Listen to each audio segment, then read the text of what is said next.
Sebelumnya, selamat malam, Namo Buddhaya. Bagaimana kabarnya? Ada yang luar biasa?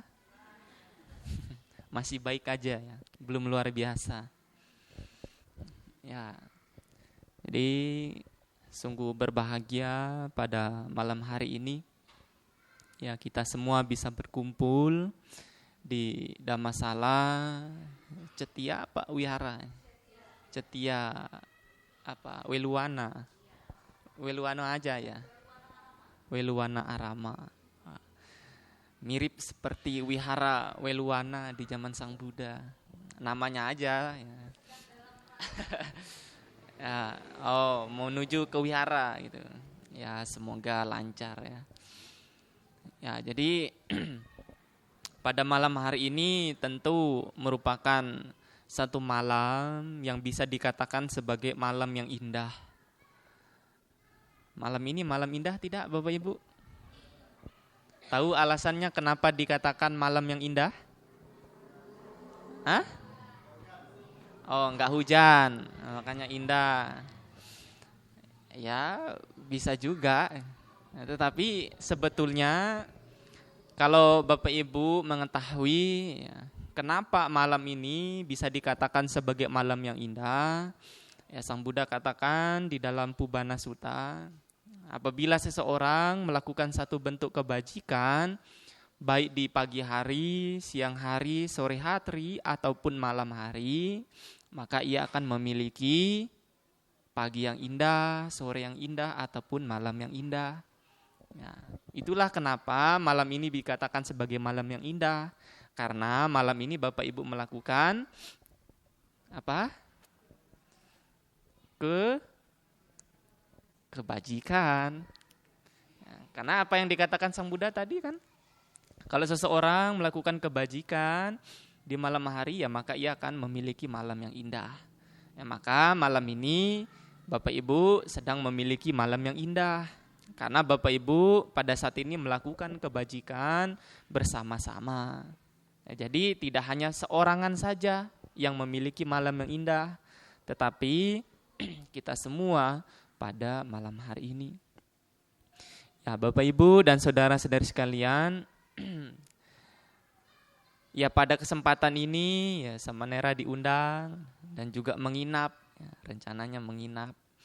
Ya, sebetulnya Romo Chandra ya bilangnya disuruh Bali. Cuman ya karena sudah dikonfirmasi juga aku masih ini ya, Samaneranya menginap ya. Jadi harus menginap. Tapi besok harus pergi balik lagi ya karena di sana juga ada kegiatan. Ya, pada kesempatan ini ya Samanera akan menyampaikan satu bentuk topik yang cukup menarik yang untuk dibahas dan untuk didengar oleh Bapak Ibu sebagai pendengar. Bapak Ibu sebagai pendengar apa pembicara? Nah, untung nggak ada yang bilang pembicara ya. Kalau enggak ya Samanera minta ganti ini di depan. Ya, jadi topiknya pada malam hari ini adalah tentang kemarahan. Nah, jadi tadi dari Wihara Siripada Samanera membawa kemarahan nih ke sini. Untuk Samanera bagikan kepada Bapak Ibu semua. Mau? Loh, kok enggak mau? Ya selesai dong ceramahnya kalau enggak mau. Ya kan topiknya tentang kemarahan kan? Makanya mau enggak Bapak Ibu? Mau enggak saya bagi kemarahan? Mau apa enggak? Ya, tentu yang Samanera sampaikan ya damanya, bukan kemarahannya yang saya bagi. Ya, jadi topiknya pada malam hari ini adalah tentang kemarahan. Di sini ada yang dari lahir sampai sekarang belum pernah marah? Kalau ada bisa angkat tangan, nanti dapat hadiah. Ya, tetapi Bapak Ibu dan saudara-saudari sekalian, ya tentu kita sebagai orang yang dikatakan sebagai putu jana atau orang yang belum mencapai tingkat kesucian, ya tentu pernah mengalami marah. Tetapi tidak hanya sebatas marah, juga pernah dimarahi. Ada yang terus menerus memarahi tanpa pernah dimarahi. Itu tuh pernah keduanya. Nah, jadi selama kita hidup di sini ya, kita akan pernah mengalami yang namanya memarahi atau dimarahi. Ya. Tetapi yang perlu diketahui adalah apa yang menyebabkan kenapa satu bentuk kemarahan ini bisa muncul. Kalau Bapak Ibu biasanya marah sebabnya apa? Anaknya bandel sih. Atau enggak apa? Orang ini cerewet misalkan. Nah, itu contoh loh ya. Jadi secara umum ya orang bisa marah ini diakibatkan karena tidak kesesuaian antara harapan dan realita. Nah, itu secara umum. Tetapi secara dhamma, kalau Bapak Ibu baca tuh di dalam buku Parita halaman 167, nah itu ada namanya sutta yang namanya Adita Paryaya Sutta. Nah, itu sebetulnya satu bentuk kemarahan ini muncul akibat dari 6 landasan indera kita ini menemukan objek yang tidak menyenangkan. Contoh, misalkan mata. Kalau melihat yang tidak menyenangkan, Bapak Ibu suka apa tidak suka? Hah? Tidak apa suka? Nah, tidak apa suka nih? Tidak suka jadinya. Ya, tentu ya tidak suka, karena objek yang dilihat adalah suatu hal yang tidak menyenangkan. Nah, kalau karena objek yang kita lihat yang tidak menyenangkan, muncul satu bentuk ketidaksukaan. Tetapi kalau objek yang dilihat ini adalah objek yang indah, misalkan ya merasa senang, merasa bahagia. Nah, jadi kemarahan itu muncul karena 6 landasan indera kita ini menemukan objek yang tidak menyenangkan. Baik itu penglihatan, pendengaran, penciuman, perasa, peraba, dan pikiran kita. Nah, jadi kita ini sebetulnya ingin terus-menerus 6 landasan indera kita ini selalu melihat yang menyenangkan. Tetapi pada faktanya bisa tidak Bapak Ibu selalu mendengar suara yang indah? Bisa tidak? Tidak. Karena sesuatu yang ada di luar diri kita ini tidak bisa kita kontrol. Tetapi sesuatu yang ada di dalam diri kita inilah yang menjadi kendali penuh diri kita. Maka kalau di masyarakat bisa tidak Bapak Ibu bilang, saya ingin terus dihargai. Bapak Ibu bisa tidak mengatakan kepada orang lain, kalian harus menghargai saya setiap saat. Bisa tidak? Hah? Masih hidup enggak nih ya? Ya, jadi kalau sama Nera ini dijawab ya. Ya, jadi bisa tidak setiap saat kita meminta orang lain untuk terus berbicara hal yang sopan-sopan? Bisa tidak? Tidak. Jalankan orang lain, bahkan diri kita sendiri bisa tidak? Berkomitmen selalu mengucapkan kata-kata yang sopan, yang ramah, yang tidak menyakiti orang lain. Oh, bisa sama Nera mulai saat ini, tetapi besoknya apakah bisa dijamin? Tidak bisa. Nah, itulah yang dikatakan sebagai sesuatu yang ada di luar diri kita ini tidak bisa kita kontrol. Tetapi yang bisa kita lakukan adalah mengendalikan diri kita sendiri. Oh, kalau kita menemukan satu objek yang tidak menyenangkan, tentu kita bisa mengendalikan diri dengan menerima apa adanya. Ya, jangan sampai ketika mendengar suara-suara yang tidak merdu, suara-suara yang menyakitkan hati misalkan, ya muncul satu bentuk kemarahan. Nah, itu sebetulnya adalah satu bentuk respon di mana 6 landasan indera kita ini tidak bisa menerima objek itu sebagaimana adanya. Nah, itulah yang menyebabkan satu bentuk kemarahan itu muncul. Karena 6 landasan indera kita ini menemukan objek yang tidak menyenangkan. Seperti itu. Nah, bahkan dikatakan juga ketika kita marah ini sebetulnya 6 landasan indera kita ini dibakar. Iya, dibakar. Dibakar oleh apa? Oleh api keserakahan, api kebencian, api kebodohan batin. Hanya saja ketika kita marah, kita tidak menyadari kalau kita sebetulnya dibakar. Tetapi kalau misalkan kebakar dengan api yang biasa Bapak Ibu pakai masak misalkan, itu kan terasa kan, panas, kemudian bisa luka. Kemudian kalau diobati bisa sembuh. Tetapi kalau dibakar oleh api keserakahan, kebencian dan kebodohan batin ini memang tidak terasa. Tetapi akibatnya ini bisa sampai kehidupan berikutnya. Kalau Bapak Ibu terus-menerus dibakar oleh api keserakahan, kebencian dan kebodohan batin ini, maka konsekuensinya adalah Bapak Ibu akan senantiasa melakukan satu bentuk perbuatan buruk. Kalau Bapak Ibu lebih dominan melakukan satu bentuk perbuatan buruk, ya sudah pasti akan terlahir di alam menderita. Mau terlahir di alam bahagia apa menderita Bapak Ibu? Nah, maka ya kalau kita dibakar oleh 3 jenis api ini, maka harus segera disadari. Maka kalau segera disadari, tidak akan muncul satu bentuk perbuatan-perbuatan yang tidak baik. Apakah dari pikiran, apakah dari ucapan, ataukah dari badan jasmani. Seperti itu. Ya, Bapak Ibu dan saudara-saudari sekalian, ada satu cerita ya di zaman Sang Buddha. Ya, boleh bercerita enggak nih? Takutnya nanti kepanjangan. Ya, jadi ceritanya ini terdapat di dalam Kakacu Pamasuta. Nah, di sana diceritakan ada seorang majikan yang namanya Wedehika. Nah, majikannya ini memiliki seorang pembantu namanya Kali. Nah, bukan Kali aliran sungai ya, tapi ini nama orang. Nah, jadi namanya Kali. Nah, majikannya bernama Wedehika ini terkenal sebagai orang yang sabar, orang yang ramah, orang yang sopan dan santun.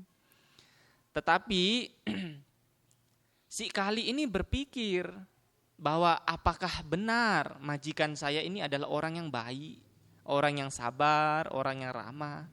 Apakah karena saya bekerjanya bagus sehingga majikan saya ini tidak pernah marah? Ya, jadi karena penasaran yang tinggi ini, si Kali ini berencana. Nah, besoknya ini si Kali ini kan sebagai pembantu rumah tangga. Nah, jadi kalau bangunnya ya harus pagi-pagi, ya pekerjaannya ya menyapu, ngepel, kemudian memasak dan lain sebagainya.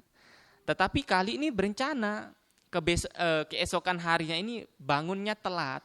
Yang harusnya bangunnya misalkan jam 6, tetapi dia bangun jam 9 misalkan. Nah, kalau Bapak Ibu punya pembantu semacam itu, marah tidak? Marah ya. Tetapi si Wedehika ini hari pertama masih ditoleransi. Nah, masih ditanya, kenapa kok bangunnya telat? Ya si Kali ini menjawab, enggak apa-apa. Ditanya alasan yang pasti, ya dijawabnya enggak apa-apa. Seperti itu. Nah, tidak sampai di saat itu, keesokan harinya pun dia juga berencana melakukan hal yang sama. Tetapi bangunnya lebih telat lagi. Misalkan di hari pertama tadi bangunnya jam 9, ya besoknya bangun jam 12, ya misalkan. Nah, jadi mulai sudah kelewatan batas ini. Nah, kemudian ditanya lagi sama Wedehika nih majikannya. Dijawab juga sama, enggak apa-apa. Ya tentu kalau sudah kelewatan batas ya sesabar-sabarnya orang ya pasti akan marah. Nah, karena Wedehika ini bukan orang yang mencapai tingkat kesucian, masih putujana ya akhirnya marah. Nah, jadi karena kemarahannya yang begitu besar, nah Wedehika ini sang majikan ini memukul kepala Kali tadi dengan sebuah penggiling sampai berdarah. Nah, karena terbukti kan, jadi apa yang diduga oleh Kali ini di awal tadi bahwa majikannya baik, sabar karena dia bekerjanya bagus. Tetapi ketika Kali ini bekerjanya tidak bagus, majikannya marah. Nah, jadi terbukti itu dugaan pertama dari si Kali. Nah, akhirnya si Kali ini melapor ke masyarakat luas. Oh, ini loh majikan saya yang kalian kenal sebagai orang yang sabar ternyata bisa marah. Yang dikenal sebagai orang yang ramah ternyata bisa melakukan keburukan. Nah akhirnya ya nama baik, reputasi si majikannya ini ya menjadi jelek. Tetapi apa yang ingin saya sampaikan Bapak Ibu, ini hanya sebagai pembelajaran, sebagai pengingat. Jangan sampai nanti Bapak Ibu yang bekerja dengan orang malah ehipasiko nih. Ya, majikannya ingin diketahui nih. Ini majikan saya baik, kayaknya dia bos saya ini baik karena saya bekerjanya bagus nih. Nah, besoknya mulai ya berangkat kerja misalkan jam 7, besoknya berangkat jam 9. Ya, bukan hal yang baik. Nah, justru Bapak Ibu malah dipecat nanti. Nah, besoknya datang nih ke Samanera nih ngajurin yang tidak baik nih. Nah, jadi Samanera tidak menganjurkan loh ya. Ini hanya sebuah cerita yang dijadikan sebagai pengingat bahwa memang ketika 6 landasan indera kita ini menemukan atau kondisi yang menyenangkan, satu bentuk kemarahan tidak akan muncul. Tetapi karena kita menemukan satu bentuk kondisi yang tidak sesuai dengan keinginan kita, ya, kita sebagai putujana ya walaupun mempraktikkan satu bentuk kesabaran ya muncul satu bentuk kemarahan. Bahkan di dalam suta yang berbeda ada seorang pengembara yang namanya Supya Paribajaka. Nah, dia ini memiliki seorang murid namanya Brahmadatta. Nah, ketika Sang Buddha melakukan satu bentuk perjalanan menuju ke kerajaan yang namanya Ambalatika. Nah, si Supya ini menghina Sang Buddha. Menjelek-jelekkan Sang Buddha di depan Sang Buddha sendiri. Ya, jadi ketika Sang Buddha ini lewat, nah Supya Paribajaka ini menghina Sang Buddha terang-terangan. Tetapi Sang Buddha ya tidak merespon hal tersebut. Karena beliau adalah orang yang mencapai tingkat sama Sang Buddha. Sudah terbebas lagi dari kekotoran-kekotoran batin. Salah satunya adalah kemarahan. Tetapi ya muridnya ini yang bernama Brahmadatta ini justru malah sebaliknya. Memuji-muji Sang Buddha. Nah, jadi antara guru dan murid ini berdebat di sana. Gurunya ini menghina Sang Buddha, muridnya ini memuji Sang Buddha. Nah, kemudian ketika Sang Buddha bersama para 500 biku ini tiba di sebuah kerajaan yang namanya Ambalatika, di aula besar, nah para biku ini juga berbincang-bincang. Oh, tadi ada seorang yang menghina Sang Buddha. Kemudian muridnya ini malah memuji Sang Buddha. Nah, para biku yang belum mencapai tingkat kesucian ini ya merasa tersinggung. Tetapi para biku yang mencapai tingkat kesucian ya sudah mengetahui hal tersebut, tetapi sudah terbebas dari yang namanya kekotoran batin. Nah, apa yang disampaikan Sang Buddha, Bapak Ibu, para biku jangan sampai ketika ada seseorang yang menghina Tiratana, Buddha, Dhamma, dan Sangha, jangan hal itu dijadikan sebagai alasan untuk kita merasa tersinggung, merasa marah, merasa jengkel. Demikian pula ketika ada seseorang yang memuji Tiratana, Buddha, Dhamma, dan Sangha, jangan itu jadikan sebagai kita besar kepala. Ya, jadi istilahnya itu jangan sampai terlena antara pujian dan celaan. Nah, bahkan kalau Bapak Ibu suatu ketika ada orang yang menghina, misalkan membuat hati Bapak Ibu jengkel, ya, jangan jadikan itu sebagai alasan untuk membenci seseorang, memunculkan satu bentuk kemarahan. Sulit Samanera, dia kan menghina saya, dia kan memukul saya. Nah, jadi kalau dia membuat saya sakit hati, ya saya harus balas juga. Ibaratnya gigi dibalas gigi gitu kan. Nah, jadi pukul ya dibalas pukulan. Dan kalau seperti itu ya kapan selesainya kan begitu. Bahkan kan Sang Buddha sendiri bilang ya kebencian tidak akan berhenti jika dibalas dengan kebencian. Tetapi kebencian akan berakhir apabila dibalas dengan cinta kasih. Tetapi satu syair yang sederhana ini, apakah mudah apa sulit Bapak Ibu dipraktikkan? Sulit. Apalagi seseorang yang belum mencapai tingkat kesucian. Tetapi apakah hal itu dijadikan sebagai alasan kita tidak mau praktek tersebut? ya tidak menjadi alasan. Kalaupun sulit ya kita akan berusaha terus-menerus mempraktikkan tersebut. Seperti itu. Ya, Bapak Ibu dan saudara-saudari sekalian, tentu kemarahan ini kan adalah satu bentuk akibat dari ketika 6 landasan indera kita ini menemukan objek yang tidak menyenangkan. Oleh karena itu, sebetulnya ketika kita muncul satu bentuk kemarahan, ini sebenarnya adalah satu bentuk hukuman bagi diri sendiri atas kesalahan yang dilakukan oleh orang lain. Paham tidak maksudnya Bapak Ibu? Misalnya kalau kita marah, sebetulnya kita sedang menghukum diri sendiri atas kesalahan yang dilakukan orang lain. Sampai di sini paham tidak? Hah? Paham? Kalau paham berarti nggak jadi ini dijelasin. Ya, jadi maksudnya adalah misalkan ketika orang membuat kita jengkel, membuat kita marah, kemudian kita memanifestasikan dalam bentuk kemarahan. Nah, sebetulnya kalau kita marah ini bahagia tidak Bapak Ibu? Atau tidak bahagia? Tidak. Karena kita tidak bahagia, sebetulnya kita sedang menghukum diri sendiri. Ya, kalau Sang Buddha mengibaratkan seperti ketika kita ingin melempar seseorang dengan bola besi yang panas ataupun dengan sebuah kotoran, yang merasakan panas, yang kotor lebih dahulu siapa Bapak Ibu? Diri sendiri. Sama halnya dengan ketika kita marah. Sebetulnya kita sedang menghukum diri sendiri pada saat itu. Nah, jadi ketika kita sudah mulai merenungkan hal semacam ini, ketika muncul satu bentuk tanda-tanda kemarahan, ya harus segera dihentikan. Karena kita mengetahui kalau saya marah, kalau kita marah, sebetulnya kita sedang menghukum diri sendiri. Bahkan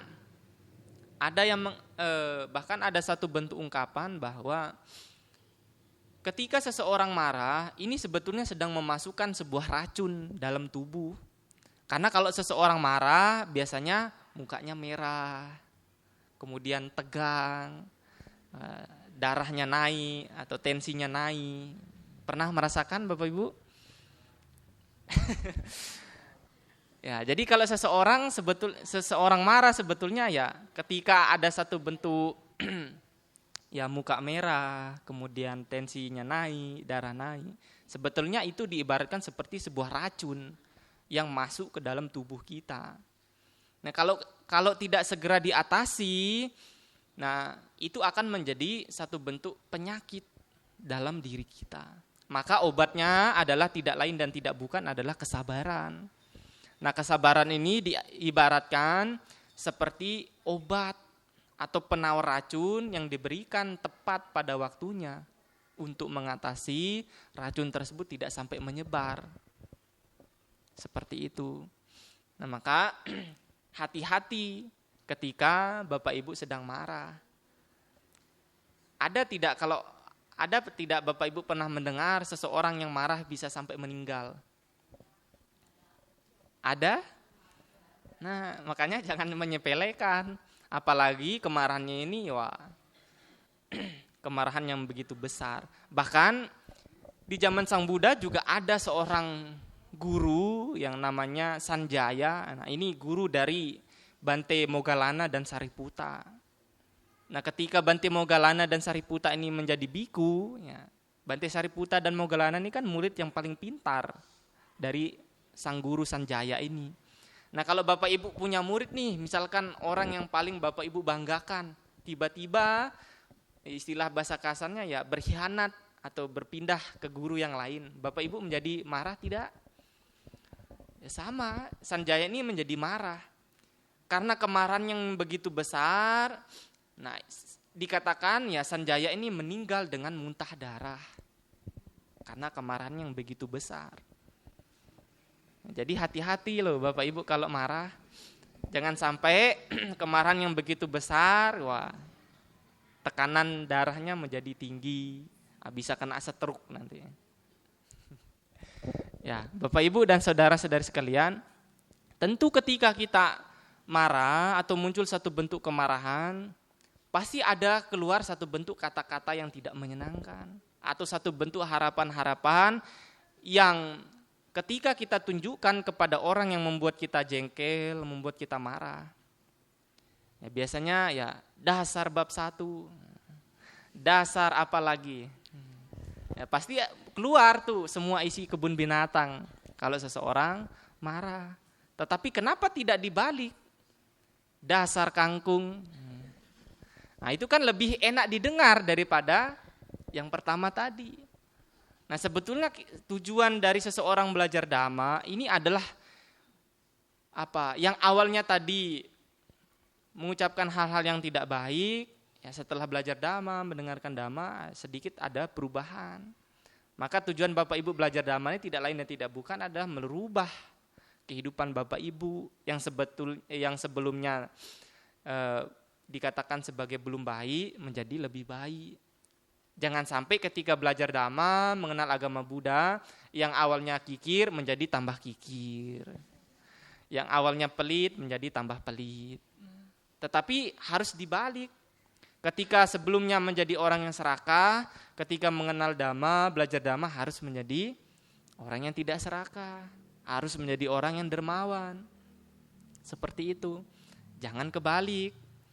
Bahkan ya karena Samanera sering keliling-keliling, ya banyak sekali saya menemukan karakter-karakter orang. Ya. Bahkan ketika berbuat baik ke wihara pun ya ingin dipuji, ingin dihargai. Ya. Tetapi apakah salah Samanera? Ya tidak jadi masalah. Tetapi sebetulnya apa sih tujuan kita berbuat baik itu? Apakah tujuan kita berbuat baik ingin dihargai orang? Apakah Sang Buddha mengajarkan ketika seseorang melakukan kebajikan untuk dihargai?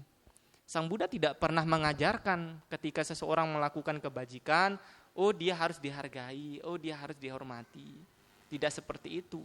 Tujuan kita belajar dhamma, berbuat baik itu adalah supaya kehidupan kita jauh lebih baik. Yang awalnya tadi sombong menjadi rendah hati. Kalau orang yang ingin terus dihargai ya salah satu ciri dari orang yang sombong sebetulnya. Maka jangan sampai ketika Bapak Ibu melakukan satu bentuk perbuatan baik, tujuannya adalah supaya ingin dihargai orang. Ya karena kita sebagai manusia ini kan selalu berubah-ubah. Bahkan ketika kita hidup di dunia ini kita tidak akan bisa terlepas dari yang namanya 8 kondisi dunia. Apa itu? Yaitu kebahagiaan, penderitaan, dipuji, dicela, dikenal, tidak dikenal, untung dan rugi. Ini akan selalu kita alami. Seberusaha Bapak Ibu mengatur seseorang untuk selalu berbuat baik atau selalu menghargai Bapak Ibu tidak akan bisa. Bahkan Sang Buddha sendiri pun juga tidak bisa terlepas dari yang namanya celaan. Bapak Ibu kalau pernah mendengar cerita ya Cinca ya tahu ya? Tahu ya? Cinca yang memfitnah Sang Buddha di tengah banyak orang. Nah itu sama Sang Buddha sendiri tidak terlepas dari yang namanya celaan. Apalagi kita yang belum mencapai tingkat kesucian. Maka kalau Bapak Ibu tujuannya berbuat baik adalah supaya ingin dihargai orang, maka Bapak Ibu satu saat akan menjadi orang jahat adalah orang baik yang tersakiti. Pernah dengar istilah seperti itu Bapak Ibu? Oh dia loh dulunya baik sekarang menjadi jahat karena tidak dihargai sekarang berubah jadi jahat. Maka kalau tujuan Bapak Ibu melakukan satu bentuk kebajikan atas dasar kebaikan itu sendiri, demi kebaikan Bapak Ibu sendiri, Bapak Ibu tidak akan pusing-pusing memikirkan apakah saya berbuat baik ini dihargai orang ataukah tidak. Jadi walaupun dihargai ataupun tidak dihargai, Bapak Ibu akan tetap melakukan kebajikan. Tetapi kalau seseorang ingin dihargai, ingin dihormati, ya ketika perbuatan baiknya tidak dihargai, ya bisa besar kemungkinan dia akan menjadi orang jahat, adalah orang baik yang tersakiti atau tidak mau datang untuk melakukan satu bentuk perbuatan baik. Ya, seperti itu. Ya, jadi ketika kita marah sebetulnya ada satu bentuk ungkapan-ungkapan yang kita sampaikan kepada orang yang membuat kita jengkel, membuat kita marah. Kalau di dalam khotbah Sang Buddha ada 7 harapan. Yang pertama adalah semoga dia berpenampilan buruk. Jadi kalau Bapak Ibu pernah dibuat jengkel sama orang, ya mendoakan orang tersebut semoga berpenampilan buruk. Nah, itu dijelaskan di dalam Dhamma seperti itu. Kemudian yang kedua adalah semoga ia bermimpi buruk. Yang ketiga adalah semoga dia gagal. Yang keempat, semoga dia jatuh miskin. Yang kelima, semoga dia tidak terkenal. Yang keenam, semoga dia dibenci oleh banyak orang. Dan yang terakhir adalah semoga dia ketika meninggal terlahir di alam menderita. Nah, itu satu bentuk ungkapan atau pengharapan yang diungkapkan oleh seseorang ketika diliputi oleh satu bentuk kemarahan. Tetapi sekarang kita menambah-nambahi sendiri. Nah, Sang Buddha kan sudah menjelaskan ada 7 tuh. Tetapi sekarang ada tambahan, ada pretelan-pretelannya tuh. Ya, semoga dia mati ketabrak mobil. Nah, itu kan tidak dijelaskan oleh Sang Buddha di dalam Dhamma toh. Nah, sekarang kita malah menambah-nambahi sendiri. Ya. Bahkan mengata-ngatai orang dengan hewan. Kemudian mendoakan orang ya supaya cepat mati. Nah, itu kalau seseorang diliputi satu bentuk kemarahan. Maka ketika kita belajar Dhamma terlebih lagi ya yang sering praktik meditasi atau ikut retret meditasi ya minimal Bapak Ibu memiliki satu bentuk kesabaran. Karena tidak lain dan tidak bukan tujuan kita belajar Dhamma ini adalah mengembangkan 4 sifat luhur tadi. Metta, karuna, mudita, dan UPK. Nah, sabar ini masuknya dalam kriteria UPK. Maka ciri-ciri dari seseorang yang ketika belajar Dhamma memiliki satu bentuk kemajuan itu adalah 4 sifat luhur ini berkembang. Yaitu metta, karuna, mudita, dan UPK ini berkembang dalam diri sendiri. Maka sekarang bisa direfleksikan nih ke dalam diri sendiri. Kalau Bapak Ibu merasa 4 sifat luhur ini belum berkembang, berarti praktik Dhamma Bapak Ibu kurang.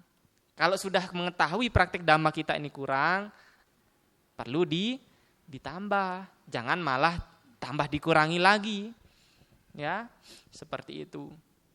Maka ketika Bapak Ibu datang ke wihara nih ya tidak menjadi sia-sia. Ada satu bentuk manfaat dalam perubahan perilaku kita yang terjadi. Tentu perubahan yang terjadi adalah perilaku yang ke arah yang lebih baik. Seperti itu. Bahkan di dalam khotbah Sang Buddha sendiri juga ketika seseorang ini memunculkan satu bentuk kemarahan, Sang Buddha mengumpamakan seperti 3 hal. Yang pertama adalah seperti melukis di atas batu, melukis di atas tanah, dan melukis di atas air. Nah, melukis di atas batu ini diumpamakan seperti orang yang pendendam. Nah, jadi kalau marah ini ya marah terus. Bahkan sampai mendeklarasikan diri, mulai saat ini, detik ini dia adalah musuh saya. Sudah mencap orang lain sebagai musuh. Nah, ini diibaratkan seperti orang pendendam. Jadi kalau sudah tidak suka, ya tidak akan suka. Seperti itu. Maka diibaratkan seperti melukis di atas batu. Kalau melukis di atas batu, mudah apa sulit dihapus Bapak Ibu? Sulit. Nah, sama halnya dengan orang yang pendendam ini. Kemudian yang kedua adalah seperti melukis di atas tanah. Adalah orang yang ketika marah, ini seiring berjalannya waktu, ya akan mereda sendiri. Nah, jadi ketika saat ini misalkan marah, mungkin besoknya baikkan lagi. Jadi seiring berjalannya waktu, kemarahannya akan hilang. Seperti halnya ketika kita melukis di atas tanah, begitu diusap, ya lukisannya akan hilang. Jadi seiring berjalannya waktu, kemarahannya akan mereda. Kemudian seperti melukis di atas air adalah seperti orang yang memiliki satu bentuk kesabaran. Jadi ketika ada orang yang membuat dirinya merasa jengkel, merasa marah, ya cukup hanya sekedar disadari. Tidak sampai memunculkan satu bentuk kemarahan. Jadi orang yang seperti melukis di atas air ini umpamanya seperti orang yang sabar. Jadi kalau melukis di atas air ya begitu dimelukis ya langsung hilang. Pernah seperti itu Bapak Ibu? Melukis ya iseng-iseng ketika di kamar mandi melukis. Ya ketika dilukis ya lukisannya akan segera hilang seperti itu. Nah, itu yang diumpamakan oleh Sang Buddha. Sekarang ketika kita belajar Dhamma, ya kita mau menjadi seperti apa? Apakah menjadi kategori yang pertama? Apakah mau menjadi kategori yang kedua? ataukah menjadi orang yang kategori ketiga. Nah, itu kembali kepada diri sendiri. Maka Samanera punya satu pertanyaan nih. Boleh tidak Bapak Ibu? Nah, jadi kalau Bapak Ibu dikasih satu bentuk pilihan, mau jadi orang yang sabar tetapi batinnya bergejolak, atau menjadi orang yang pemarah tetapi hatinya plong. Paham ya maksudnya ya? Kalau orang marah nih, misalkan ada unek-unek, begitu dikeluarkan, ya batinnya menjadi lega kan? Atau mau menjadi orang yang sabar tapi batinnya bergejolak. Sebetulnya ingin marah tapi ditahan-tahan. Mau jadi orang yang seperti apa tuh? Apakah menjadi orang sabar ataukah jadi orang pemarah?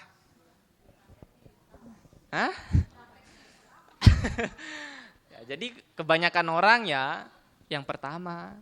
Tetapi ada pilihan yang ketiga nih. Mau jadi orang yang kadang-kadang sabar atau kadang-kadang pemarah. Mau yang mana? Nah, pilih sendiri ya. Nah, jadi ya harapannya sih ketika Bapak Ibu belajar Dhamma ya, kalaupun Bapak Ibu menjadi orang yang sabar, kemudian batin yang bergejolak, minimal ketika Bapak Ibu sabar tidak sampai melukai orang lain. Tidak sampai menyakiti orang lain. Ya kalaupun ya praktik semacam ini adalah satu bentuk praktik yang sulit. Bahkan Sang Buddha sendiri juga mengatakan, ya kanti paramang tapo titika. Kesabaran ini adalah praktik tapa yang tertinggi. Jadi kalau Bapak Ibu dalam keseharian bisa menjadi orang yang sabar, berarti Bapak Ibu sudah mempraktekkan praktik dhamma yang tertinggi. Bahkan akibatnya adalah ketika seseorang bisa mempraktekkan satu bentuk kesabaran, ya ketika meninggal ya dikatakan bisa terlahir di alam surga, bahkan di alam dewa.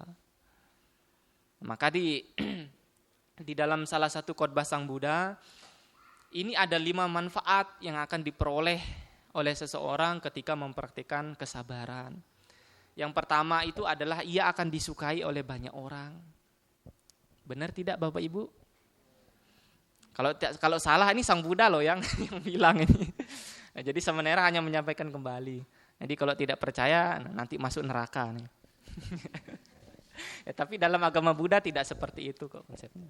Mau tidak dipercaya atau tidak percaya itu kembali kepada diri sendiri. Nah, karena kita mengenal sistem yang namanya ehi pasiko. Jadi boleh tidak kita ragu-ragu terhadap Dhamma Bapak Ibu? Boleh tidak kita ragu-ragu terhadap Dhamma yang disampaikan Sang Buddha? Tidak. Benar.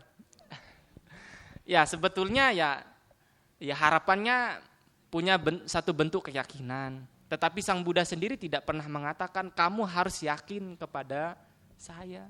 Sang Buddha katakan ini loh Dhamma yang benar yang akan menuntun kehidupan kita menjadi lebih baik.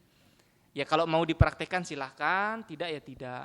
Nah itu istilahnya kita ehi pasiko sendiri. Sang Buddha tidak pernah mengatakan, oh kalau Bapak Ibu tidak praktek Dhamma bisa masuk neraka loh.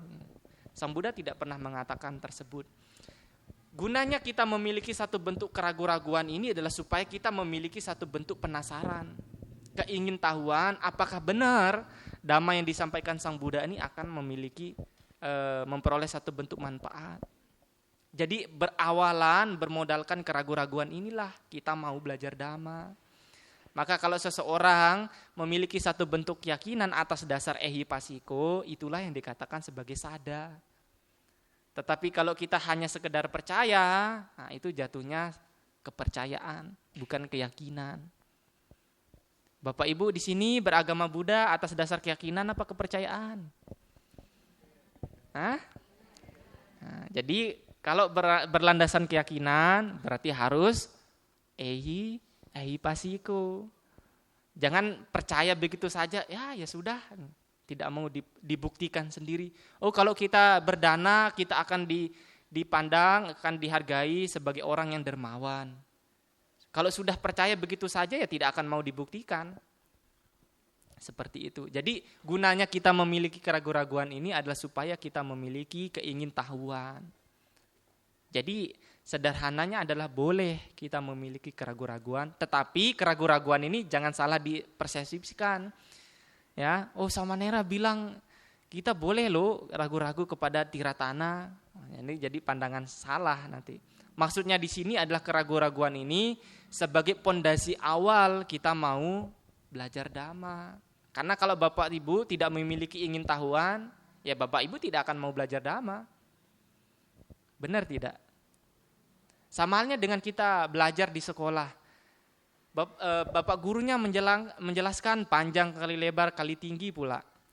Kalau muridnya tidak memiliki keingintahuan, mau tidak muridnya mendengarkan? Tidak.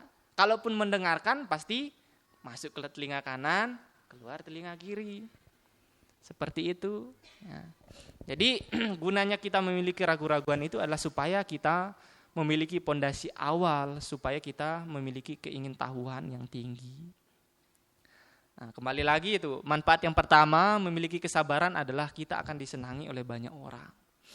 Kemudian yang kedua adalah kita akan tidak memendam satu bentuk permusuhan. Ya, jadi kalau ada orang yang membuat kita jengkel misalkan, ya kita tidak akan sampai mendeklarasikan dia adalah musuh saya. Ya kita cukup hanya sampai menyadari karena kesabaran kita. Ya, jadi tidak akan sampai muncul satu bentuk menimbulkan satu bentuk permusuhan. Lalu yang ketiga adalah kita tidak akan melakukan banyak kesalahan. Jadi kalau orang yang sabar ini tidak akan melakukan satu bentuk kesalahan. Contoh, misalkan kalau orang yang tidak memiliki ketidaksabaran, ketika Bapak Ibu ingin masak misalkan, pengen cepet-cepet masakannya masak, apinya dibesarkan, ya bukannya masakannya cepat matang malah gosong. Contoh lain misalkan ketika Bapak Ibu di lampu merah, di depan ada mobil, Bapak Ibu ingin cepet-cepet, tidak tahu bahwa di sampingnya ada motor, ada mobil misalkan, Bapak Ibu tiba-tiba belok ke kanan, maju, ya ketabrak. Nah, itu karena seseorang tidak memiliki kesabaran. Maka kalau orang yang memiliki kesabaran ini tidak akan melakukan banyak kesalahan. Seperti itu. Kemudian selanjutnya adalah ketika seseorang memiliki kesabaran, maka ia akan meninggal dengan tenang. Jadi meninggalnya tidak dengan gelisah. Jadi karena konsekuensi kita meninggal dengan tenang, maka akan terlahir di alam dewa atau alam surga. Apa buktinya Samanera kok bisa kesabaran ini mengakibatkan seseorang bisa terlahir di alam surga? Contohnya adalah ketika Bante Moggallana pada suatu saat beliau ini berkunjung atau pergi ke alam surga. Nah, jadi para biku pada saat itu tuh ya jalan-jalannya ke surga. Kalau pada saat ini jalan-jalannya kemana Bapak Ibu? Ke mall. Kalau yang punya duit banyak ya ke luar negeri. Nah, itu kalau zaman Sang Buddha itu sepele. Tapi kalau di zaman Sang Buddha itu main-mainnya itu ke surga, ke alam dewa, ke alam Brahma. Bahkan ke alam neraka. Bante Moggallana sering keliling-keliling ke 31 alam kehidupan. Pernah ke alam peta, pernah ke alam neraka, ke alam yaka, alam binatang. Kalau alam binatang ya udah di sekitar kita kan seperti itu. Nah, jadi pada saat itu Bante Moggallana ini bertanya kepada para dewa di sana. Perbuatan baik seperti apakah yang mengakibatkan mereka ketika meninggal terlahir di alam surga? Nah, dewa yang pertama ini mengatakan, dulu ketika saya masih hidup sebagai manusia, saya mempraktikkan sila yang baik. Jadi kalau Bapak Ibu merawat sila ini akibatnya adalah bisa terlahir di alam surga. Maka tadi Samanera katakan, silena sugating yanti. Dengan merawat sila, seseorang bisa terlahir di alam surga. Bahkan tidak hanya sekedar terlahir di alam surga, silena nibuting yanti bisa mencapai nibbana dengan merawat sila. Kemudian dewa yang kedua ini ditanya, dulu ketika saya masih hidup sebagai manusia, saya pernah berdana kepada seorang biku hanya sesuap nasi. Nah, jadi jangan menyepelekan satu bentuk perbuatan dana yang sedikit. Kalau diberikan, dilakukan dengan penuh keyakinan, dengan penuh keikhlasan, akan memberikan manfaat yang besar. Tetapi kalau seseorang misalkan berdana yang banyak, ya tapi tidak dilakukan dengan penuh keyakinan, tidak dengan keikhlasan, ya itu tidak akan menjadi satu bentuk perbuatan yang besar. Maka yang menentukan besar atau tidak kecilnya satu perbuatan berdana ini bukan dari barang yang diberikan, tetapi seberapa ikhlas, seberapa besar kita memiliki keyakinan terhadap kebajikan yang kita lakukan. Seperti itu. Kemudian dewa yang ketiga ini ditanya, oh dulu ketika saya masih hidup, saya bekerja dengan seorang majikan. Nah majikan ini selalu marah-marah. Tetapi dia ini sebagai karyawan, sebagai pegawai, dia selalu sabar. Nah jadi istilahnya itu dia selalu mempraktikkan kesabaran. Nah maka sesuai dengan apa yang dikatakan Sang Buddha di dalam khotbah tadi, bahwa ketika seseorang memiliki kesabaran, ketika meninggal terlahir di alam surga. Maka kalau Bapak Ibu ingin masuk surga, tadi kan harapannya pengen masuk surga toh? Benar tidak? Nah, maka praktikanlah dhamma. Ya mulai dari hal yang kecil, hal yang dasar.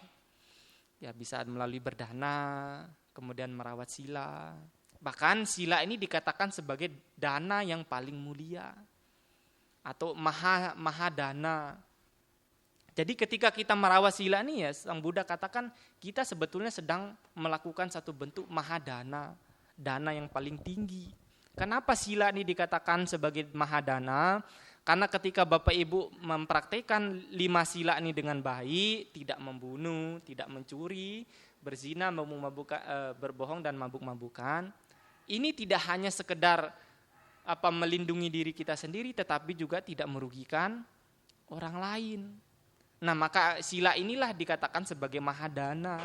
Karena ketika kita praktek sila ini tidak akan merugikan orang lain. Justru malah akan menjadikan seseorang menjadi suka, menjadi senang bergaul dengan kita. Maka jangan disepelekan, jangan dianggap oh hanya latihan sila. Kalau dilanggar nggak apa-apalah. Kalau membunuh ya nggak apa-apalah. Nah, jadi sila ini dianggap hanya sebagai latihan. Tidak dijadikan sebagai pedoman hidup, tidak dijadikan sebagai pegangan hidup. Bahkan kami para Bante Samanera pun ya berangkatnya dari 5 sila itu juga. 227 sila itu juga berangkatnya dari 5 sila. 10 sila juga berangkatnya dari 5 sila.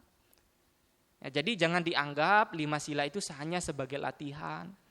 Tetapi anggap itu sebagai pegangan hidup, pedoman hidup. Setuju? Ya, maka tadi Bapak Ibu sudah mengulang 5 sila, bahkan ada yang sampai mengulang 8 sila. Nah ini 8 sila ini apakah hanya hari-hari tertentu, apakah memang niat dari hati sendiri seperti itu? Ya, Romo? Yang 8 sila ini tadi, yang minta 8 sila, sudah berapa lama atas sila? Kemarin. Oh, nanti selesai Waisak kembali ke 5 sila. Kalau dilanjutkan boleh sih. Ya, kalau ada yang ingin 5 sila kurang sama Nera ya boleh ditambah 8 sila. Yang sudah tadi 8 sila boleh, nanti tinggal ya yang perempuan pakai jubah atas selani. Yang laki-laki nanti saya kasih jubah nih. Ya kalau mau. Ya itu kembali kepada diri sendiri. Ya jadi itulah yang dikatakan, yang disabdakan oleh Sang Buddha. Ya jadi ketika kita hidup di masyarakat ini tidak bisa kontrol apa atau segala sesuatu yang ada di luar diri kita. Jadi karena sesuatu yang di luar ini tidak bisa kontrol 100%, maka yang harus kita lakukan adalah mengendalikan apa yang ada dalam diri kita sendiri. Seperti itu. Ya, mulai dari mengendalikan 6 landasan indera kita. Jadi kalau kita mendengar sesuatu hal yang tidak menyenangkan, ya dengar itu sebagai apa adanya.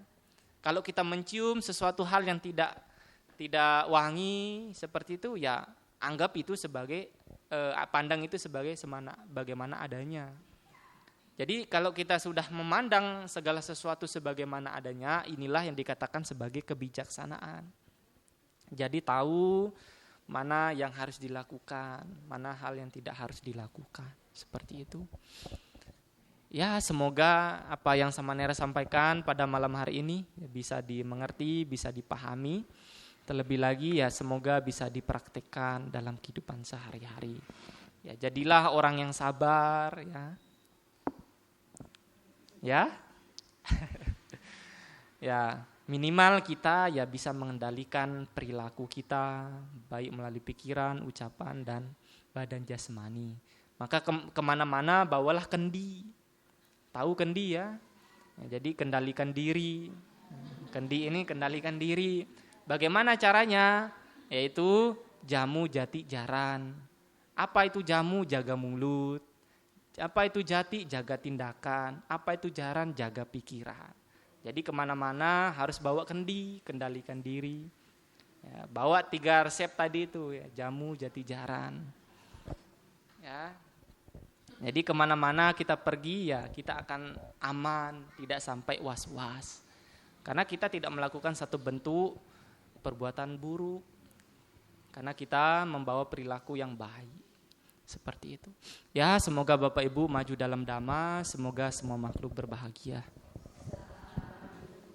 Semoga semua makhluk bahagia. Semoga semua makhluk bahagia. Semoga semua makhluk bahagia. Semoga semua makhluk bahagia. Semoga semua makhluk bahagia.